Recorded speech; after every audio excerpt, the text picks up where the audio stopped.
Three children returned to their hometown to celebrate their mother's 60th birthday, but they happened to arrive at their mother's funeral. The three children were still wondering whose funeral it was. Little did they know that the person in the coffin was their own mother. Unaware, the three children even had their bodyguard spit on their mother's coffin. It turned out that a few days earlier, the mother, who was seriously ill, sensed that she didn't have many days left, so she called her eldest son, saying she missed him and asked when he would have time. However, the eldest son's company had just taken on a big project, and he really didn't have time to visit his mother. So he told his mother he would visit her after he finished his work. The mother understood her eldest son. After all, work is more important. Then the mother called her second son, asking if he could come to see her. Unsurprisingly, the mother was rejected again, because the second son had to take care of his wife. The mother also understood. After all, a wife is more important. Finally, the mother called her youngest daughter, asking if she had time to visit her. However, the daughter had just adopted a puppy, so she wanted to spend time playing with the puppy. The mother nodded and said she understood. Little did they know that today's decisions would be something the three children would regret for the rest of their lives, because from then on,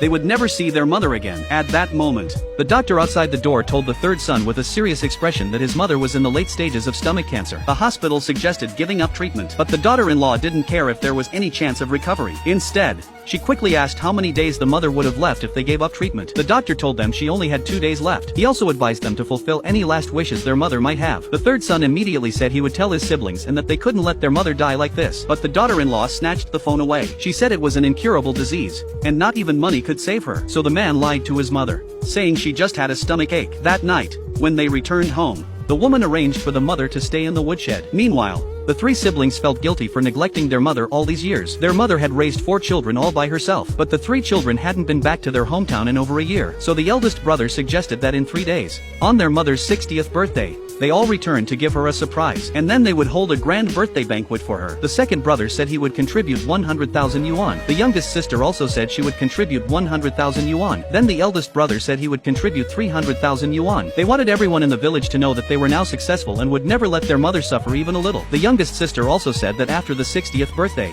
they would bring their mother to the city to live with them and take good care of her. The 3 children were all thinking about how they would care for their mother in the future, but they didn't realize that their mother was about to die. Meanwhile, their mother, in pain, coughed up blood again. Perhaps knowing she was about to pass, she picked up a photo of herself with her 4 children. Memories of her children's childhoods flashed through her mind. How wonderful it would be if all 4 of them were by her side. But even this simple wish couldn't be fulfilled. The other 3 children were happily gathered together. The third son was drinking in the room, and so, the mother passed away with her illness, thinking of her children until the moment she died. The third son then held a funeral for his mother. The villagers were shocked. The mother had worked hard all her life but didn't get to enjoy any happiness. Only the third son wailed for her after she died. The other 3 children didn't show up. The village chief couldn't stand it anymore and asked if the other 3 children knew. The woman said directly that they knew, but they were too busy making money and didn't have time to come back. Hearing this, the village chief was furious. Not coming back regularly was one thing, but not even coming back for their own mother's funeral? So he decided to call them to come back, but the man immediately threw the village chief's phone on the ground.